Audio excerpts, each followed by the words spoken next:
ठाकुर जगदेव चंद स्मृति शोध संस्थान नेरी में त्रिगर्त अभ्युदय परिषद व हिमाचल भाषा कला संस्कृति अकादमी शिमला के संयुक्त तत्वावधान से 7 दिवसीय पहाड़ी चित्रकला कार्यशाला का शुभारंभ किया गया। कार्यशाला में चेतराम गर्ग निदेशक शोध संस्थान नेरी मुख्य अतिथि रहे तथा भूमिदत्त शर्मा महासचिव शोध संस्थान ने अध्यक्षता की। शुभारंभ अवसर पर चेतराम गर्ग ने कहा कि हमारे द्वारा किए गए कार्य ही हमारी पहचान बनते हैं। पहाड़ी चित्रकला की विश्व स्तरीय एक अलग पहचान है। उन्होंने कहा कि इस प्रकार के प्रशिक्षण शिविरों के लिए नेरी शोध संस्थान के द्वार हमेशा खुले हैं। कार्यक्रम अध्यक्ष भूमिदत्त शर्मा ने कार्यशाला की सफलता की शुभकामनाएं देते हुए कहा कि प्रत्येक व्यक्ति के अंदर कोई न कोई कला रहती है, उसे पहचानने की पारखी नजर होनी चाहिए। कार्यशाला के मुख्य शिक्षक सुरेश कुमार ने कार्यशाला का उद्देश्य प्रस्तुत करते हुए बताया कि इसमें प्रशिक्षु चित्रकारों को 7 दिनों तक पहाड़ी चित्रकला की बारीकियां सिखाई जाएंगी। इसके अंतर्गत रेखांकन विधान, रंग योजना, तुलकाओं का निर्माण एवं चयन व हस्त निर्मित कागज की कला को सिखाया जाएगा। उन्होंने बताया कि चित्रकला की विषय वस्तु में भारतीय संस्कृति के प्रतीक रहे पौराणिक चरित्र केंद्र बिंदु होंगे। उन्होंने बताया कि समापन अवसर पर प्रशिक्षु कलाकारों द्वारा बनाई गई कृतियों की प्रदर्शनी लगाई जाएगी।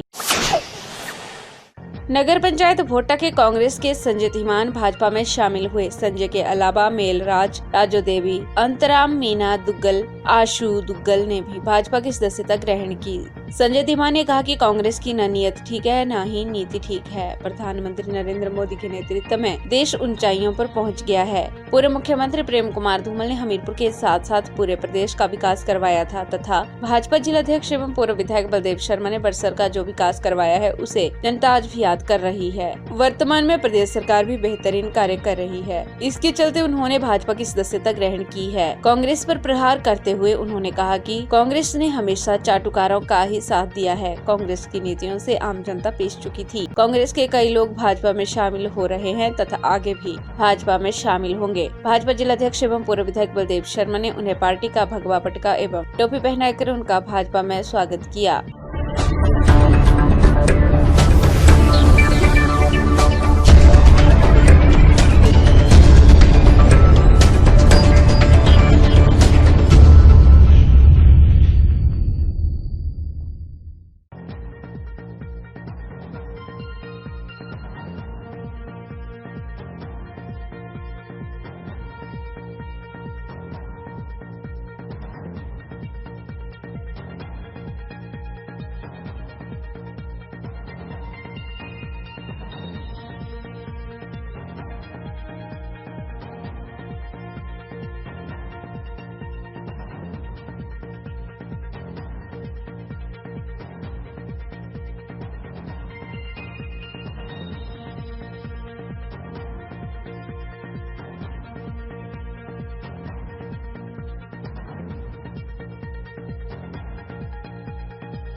पच्चीस दिसंबर को देश भर में अटल बिहारी वाजपेयी का जन्म दिवस सुशासन दिवस के रूप में मनाया जाएगा और अलग अलग तरह के कार्यक्रम भी आयोजित किए जाएंगे। प्रधानमंत्री नरेंद्र मोदी भी इस दिन देशवासियों को संदेश देंगे, जिसको शिमला में मुख्यमंत्री जयराम ठाकुर गेयटी थिएटर में लोगों के साथ सुनेंगे। प्रधानमंत्री नरेंद्र मोदी के संदेश के बाद मुख्यमंत्री शिमला में पद्मदेव कॉम्प्लेक्स में अटल बिहारी वाजपेयी की मूर्ति का अनावरण करेंगे। शहरी विकास मंत्री सुरेश भारद्वाज ने अटल बिहारी वाजपेयी की मूर्ति का जायजा लिया और अधिकारियों को दिशा निर्देश दिए। शहरी विकास मंत्री सुरेश भारद्वाज ने कहा कि अटल बिहारी वाजपेयी सुशासन के लिए जाने जाते हैं। प्रधानमंत्री रहते अटल बिहारी वाजपेयी ने शासन की व्यवस्थाओं में कई महत्वपूर्ण परिवर्तन किए थे, जिससे जनता को अच्छा शासन दिया जा सके। इसको लेकर अटल बिहारी वाजपेयी ने काम किया। रिज पर इंदिरा गांधी की प्रतिमा के समान ही अटल बिहारी वाजपेयी की मूर्ति लगाई गई है, ताकि इंदिरा गांधी और अटल बिहारी वाजपेयी की मूर्ति देश विदेश के पर्यटकों को देखने को मिल सके। मूर्ति की ऊंचाई 18 फीट है, जिसमें 9 फीट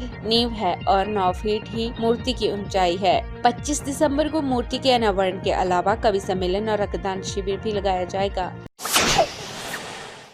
मुख्यमंत्री जयराम ठाकुर की अध्यक्षता में हुई राज्य मंत्रिमंडल की बैठक में निर्णय लिया गया कि राज्य के 4 जिलों में रात का कर्फ्यू अब रात 10 बजे से सुबह 6 बजे तक रहेगा। इसके अलावा राज्य में बाजार खोलने की अनुमति होगी। इसी तरह की शर्तों पर SJVNL के पक्ष में 104 मेगावाट टेंडी, 130 मेगावाट तहसील और 267 मेगावाट सचखस जल विद्युत परियोजनाओं के आवंटन के लिए अपनी सहमति दी और पहले ही शर्तों के अनुसार 3 परियोजनाओं के लिए आवंटित किया गया था। मंत्रिमंडल ने सीधी भर्ती के माध्यम से सहकारिता विभाग में सहायक रजिस्ट्रार सहकारी समितियों के 2 पदों को भरने का निर्णय लिया। यह भी निर्णय लिया गया कि 12 फरवरी 2021 तक राज्य के सभी ग्रीष्मकालीन समापन स्कूल बंद रहेंगे और ऑनलाइन अध्ययन जारी रहेगा। निजी विद्यालयों द्वारा लगाए जा रहे अत्यधिक शुल्क के मुद्दे पर विचार किया और संबंधित जिलों के उपनिदेशक उच्च शिक्षा और प्रारंभिक शिक्षा के साथ संबंधित उपायुक्तों की अध्यक्षता में एक समिति का गठन किया ताकि निजी शैक्षिक द्वारा फीस और शुल्क को देखा जा सके।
प्रदेश सरकार राज्य के लिए एक एकीकृत ड्रग प्रिवेंशन नीति तैयार करेगी। यह नीति राज्य में मादक पदार्थों की रोकथाम, उपचार, प्रबंधन और पुनर्वास सोशल इंटीग्रेशन कार्यक्रम के लिए होगी। यह बात मुख्यमंत्री जयराम ठाकुर ने आयोजित हिमाचल प्रदेश नशा निवारण बोर्ड की पहली बैठक की अध्यक्षता करते हुए कही। मुख्यमंत्री ने कहा कि राज्य में नशीली दवाओं के दुरुपयोग को रोकने के लिए पुलिस, मीडिया और नशा निवारण बोर्ड के बीच बेहतर समन्वय स्थापित करना आवश्यक है। उन्होंने कहा कि बड़ी संख्या में ड्रग पेडलर्स पड़ोसी राज्यों के हैं। उन्होंने कहा कि उनके द्वारा शुरू की गई पहल से ही संभव हुआ है कि इस क्षेत्र में ड्रग्स के खतरे की जांच के लिए एक संयुक्त रणनीति बनाने के लिए कदम उठाए गए हैं। उन्होंने कहा कि हरियाणा के पंचकुला में एक बैठक आयोजित की गई जिसमें पंजाब, हरियाणा, उत्तराखंड और हिमाचल प्रदेश के मुख्यमंत्रियों ने भाग लिया। उन्होंने कहा कि सभी मुख्यमंत्री और अन्य उत्तरी राज्यों के प्रतिनिधि मादक पदार्थों की तस्करी के बारे में जानकारी साझा करने के लिए सहमत हुए हैं। उन्होंने कहा कि एक अन्य बैठक की मेजबानी पंजाब ने की जिसमें राजस्थान के मुख्यमंत्री ने भी भाग लिया। उन्होंने कहा कि यह पहल ड्रग्स के खतरे को रोकने में एक शानदार कदम साबित हुई है। जयराम ठाकुर ने कहा कि प्रदेश सरकार ने राज्य में 6 नशा मुक्ति केंद्र खोलने का निर्णय लिया है। उन्होंने कहा कि नशीली दवाओं के दुरुपयोग के कारण अपराध दर में वृद्धि हुई है। उन्होंने कहा कि प्रदेश सरकार राज्य में जरूरतमंदों को बेहतर सेवाएं सुनिश्चित करने के लिए नशा और नशा मुक्ति केंद्रों के लिए पहले से ही कार्यरत पुनर्वास केंद्रों को विनियमित और नियंत्रित करने के लिए मानक संचालन प्रक्रिया तैयार करने पर भी विचार। भाजपा महामंत्री एवं विधायक राकेश चंबाल ने कांग्रेस के नेता विक्रमादित्य पर जवाबी हमला करते हुए कहा कि कांग्रेस में बचरसू की जंग की प्रतिस्पर्धा के प्रत्याशी बने विक्रमादित्य। उन्होंने कहा कि यह हिमाचल प्रदेश का सौभाग्य है कि ऐसे सत्य स्वभाव वाले मुख्यमंत्री प्रदेश को मिले हैं जिन्होंने हिमाचल प्रदेश में चौमुखी विकास किया है। उन्होंने कहा कि आज हिमाचल प्रदेश के मुख्यमंत्री किसी राजघराने से नहीं है परंतु एक गांव गरीब का बेटा है जो हिमाचल की जनता का दर्द जानता है। उन्होंने कहा कि सरकार के गठन के बाद से ही सरकार ने बेहतरीन तरीके से काम किया है। बुजुर्ग लोगों की पेंशन के लिए आयु सीमा घटाकर 70 साल की गई। 5,60,000 से अधिक पात्र लोगों को पेंशन योजना का फायदा मिल रहा है। इसी तरह हिम केयर योजना के माध्यम से 1.25 लाख से अधिक लोगों को निःशुल्क इलाज देकर लाभ पहुंचाया है। इस पर 128 करोड़ की रकम खर्च की गई। गृहिणी सुविधा योजना की सफलता से सभी परिचित हैं। देश भर में हिमाचल पहला राज्य है जहां हर घर में गैस का चूल्हा मुहैया करवाया गया है। मुख्यमंत्री स्वावलंबन योजना में युवाओं को स्वरोजगार का अवसर मिला है। जनमंच योजना से सरकार का जुड़ाव आम जनता से हुआ है। कोविड में जनमंच कार्यक्रम प्रभावित हुआ तो सरकार ने सीएम हेल्पलाइन योजना के माध्यम से जरूरतमंद लोगों की समस्याओं को सुलझाया है। जनवरी के बाद कोविड के मामलों में कमी आने पर जनमंच फिर से शुरू किया जाएगा। पीएम नरेंद्र मोदी की मौजूदगी में अटल टनल का प्रोजेक्ट देश को समर्पित किया गया। उन्होंने कहा कि जिस प्रकार से हिमाचल सरकार ने अपने इस कार्यकाल में ने केंद्र सरकार से नेशनल हाईवे, एयरपोर्ट और अन्य योजनाओं के लिए स्वीकृति ली है, यह सच में दर्शाती है कि यहाँ पर डबल इंजन की सरकार है। कोविड-19 संकट काल के समय कांग्रेस के नेता धरातल से गायब थे और जनसेवा के कार्य में कहीं नहीं दिखे। उनके सभी नेता एयर कंडीशन कमरों से कार्य कर रहे थे और जिस प्रकार से भाजपा एवं सरकार ने कार्य किया, उसकी सराहना राष्ट्रीय स्तर के नेताओं एवं अधिकारियों ने भी की।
जिला बिलासपुर में सिक्योरिटी एजेंसी द्वारा सिक्योरिटी गार्ड के 50 पदों की भर्ती के इंटरव्यू लिए जा रहे थे, जहां अचानक हड़कंप मच गया क्योंकि कंपनी द्वारा जिस जगह पर इंटरव्यू रखे गए थे, वहां पर अचानक एक सैकड़ों संख्या में बेरोजगार युवा पहुंच गए और कोविड-19 को लेकर बनाए गए नियमों की जमकर धज्जियां उड़ाई गयी। जब इस बारे में एसडीएम सदर रामेश्वर दास को सूचना मिली तो एसडीएम सदर खुद मौके पर पहुंचे और उन्होंने एजेंसी के अधिकारियों व जिला रोजगार अधिकारी को खूब लताड़ लगाई। साथ ही सदर पुलिस थाने के प्रभारी यशवंत ठाकुर भी अपनी टीम के साथ वहां पहुंचे। एसडीएम सदर रामेश्वर दास ने कहा कि सिक्योरिटी एजेंसी द्वारा सिक्योरिटी गार्ड के पदों के लिए भर्ती रखी गई थी, जिस दौरान कंपनी ने सरकार द्वारा जारी की गई एसओपी की जमकर धज्जियां उड़ाई और 200 से अधिक लोगों को एक साथ वहां पर इकट्ठा कर लिया और वहां पर न तो सोशल डिस्टेंसिंग का पालन हो रहा था और न ही उन लोगों के बैठने की व्यवस्था वहां पर की गई थी, जबकि सरकार द्वारा जारी किए गए दिशा निर्देश में साफ कहा गया है कि एक जगह पर 50 लोग इकट्ठे हो सकते हैं, लेकिन उनमें भी सोशल डिस्टेंसिंग होनी चाहिए और मुंह पर मास्क लगा हुआ होना चाहिए। लेकिन यहाँ पर कंपनी ने सारे के सारे नियम तक पर रख दिया और आम जनता के साथ साथ वहाँ पर इंटरव्यू देने आए लोगों के स्वास्थ्य के साथ खिलवाड़ किया है,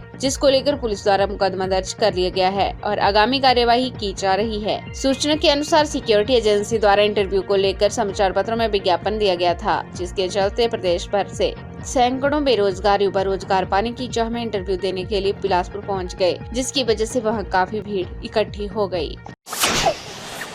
बिलासपुर सदर से बीजेपी विधायक सुभाष ठाकुर ने बिलासपुर में पत्रकार वार्ता का आयोजन कर कहा कि भाजपा नगर परिषद चुनावों में लोगों से विकास के नाम पर वोट मांगेगी और भाजपा कार्यकर्ता गत 3 वर्षों में भाजपा द्वारा जिला में किए गए विकास कार्यों से लोगों को अवगत करवाएंगे तथा इसी आधार पर लोगों से भाजपा समर्थित प्रत्याशियों के पक्ष में मतदान करने की अपील करेंगे। वहीं उन्होंने कहा कि कांग्रेस समर्थित नगर परिषद बिलासपुर में पिछले 5 सालों का कार्यकाल निराशाजनक रहा है और कांग्रेस पार्षदों की आपसी खींचातानी के चलते नगर परिषद के विकास कार्य प्रभावित हुए हैं। उन्होंने कहा कि प्रधानमंत्री आवास योजना के तहत बिलासपुर शहर में 454 आवास बनाए गए तथा इस पर 5,56,90,000 रुपए खर्च किए गए। मुख्यमंत्री आजीविका मिशन के तहत कोरोना काल में 183 लोगों को रोजगार मुहैया करवाया गया है तथा उन्हें 5,92,200 रुपए की राशि मिली। उन्होंने कहा कि बिलासपुर शहर में पानी की समस्या को हल किया गया तथा बिलासपुर शहर में दोनों समय पानी की उपलब्धता सुनिश्चित करवाई गई। सदर विधायक सुभाष ठाकुर ने कहा कि पूर्व सरकार के समय सक्रिय नशा माफिया व कथित गुंडागर्दी पर रोक लगाई और शहरों के पार्कों के सौंदर्यीकरण के लिए 20 लाख रुपए की राशि स्वीकृत करवाई गई है तथा शहर के सामुदायिक शौचालयों के जीर्णोद्धार के लिए 12 लाख रुपए स्वीकृत करवाए गए हैं। बिलासपुर शहर को पर्यटन की दृष्टि से विकसित करने के लिए बंदलाधार से पैराग्लाइडिंग के लिए अप्रूवल दिलवाई गई और गोविंद सागर झील को पर्यटन की दृष्टि से विकसित करने की योजना तैयार की गई है। लुहणु में 1.5 करोड़ रुपए से हेलीपैड का निर्माण कार्य होगा। वहीं अलीखड्ड में कृत्रिम झील बनाने की DPR तैयार कर इसके लिए एक कंसल्टेंट नियुक्त किया गया है। उन्होंने कहा कि बिलासपुर में गत 3 वर्षों में यहां से स्थानांतरित किए गए चीफ कंजर्वेटर के कार्यालय को वापस बिलासपुर लाया गया तथा आगामी समय यहां पर पर्यटन विभाग का कार्यालय लाया जाएगा ताकि बिलासपुर में पर्यटन को बढ़ावा मिल सके। उन्होंने कहा कि वे भाजपा द्वारा किए गए कामों के आधार पर लोगों से वोट मांगेंगे। इस दौरान उन्होंने दावा किया कि इस बार नगर परिषद बिलासपुर पर भाजपा काबिज होगी।